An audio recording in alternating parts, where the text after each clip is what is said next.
Évangile de Jésus-Christ selon saint Luc. En ce temps-là, Jésus disait à ses disciples, « Un homme riche avait un gérant qui lui fut dénoncé comme dilapidant ses biens. Il le convoqua et lui dit, « Qu'est-ce que j'apprends à ton sujet ? Rends-moi les comptes de ta gestion, car tu ne peux plus être mon gérant. » Le gérant se dit en lui-même, « Que vais-je faire, puisque mon maître me retire la gestion ? Travailler la terre, je n'en ai pas la force. Mendier, j'aurai honte. Je sais ce que je vais faire, pour qu'une fois renvoyé de ma gérance, des gens m'accueillent chez eux. » Il fit alors venir un par un ceux qui avaient des dettes envers son maître. Il demanda au premier, « Combien dois-tu à mon maître ?»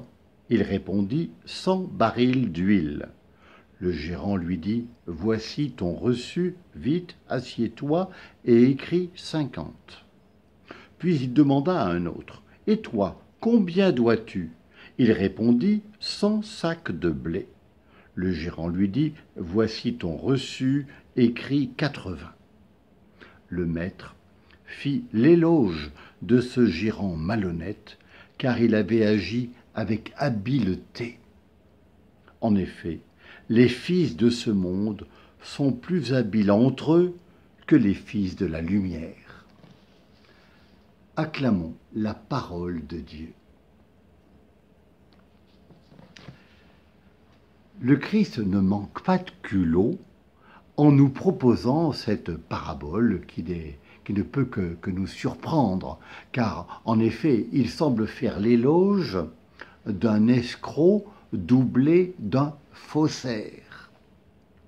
En regardant de plus près, on voit bien que le Christ n'est pas dupe, car dans sa conclusion, il continue de parler d'un gérant malhonnête.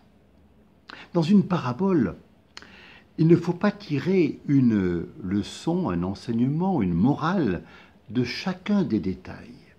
Dans une parabole, il y a une idée maîtresse et qui nous appelle à la conversion.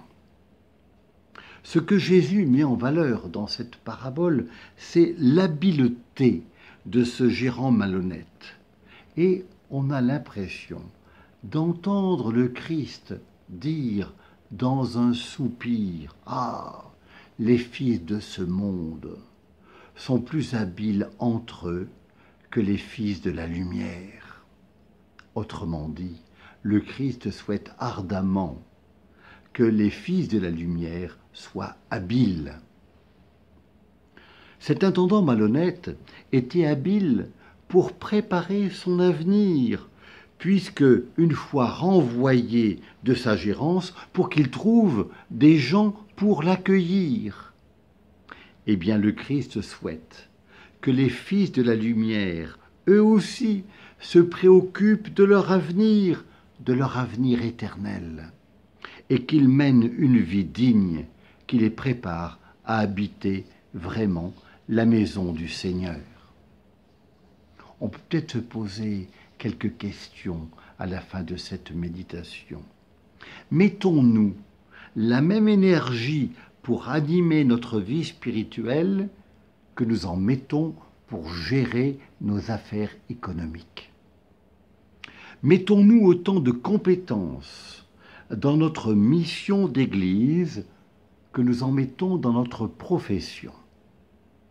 Et puis, dans cette période aussi troublée, confinée, qui peut nous mettre en distanciation morale les uns avec les autres, allons-nous faire preuve d'habileté pour mettre en œuvre cette charité si nécessaire aujourd'hui?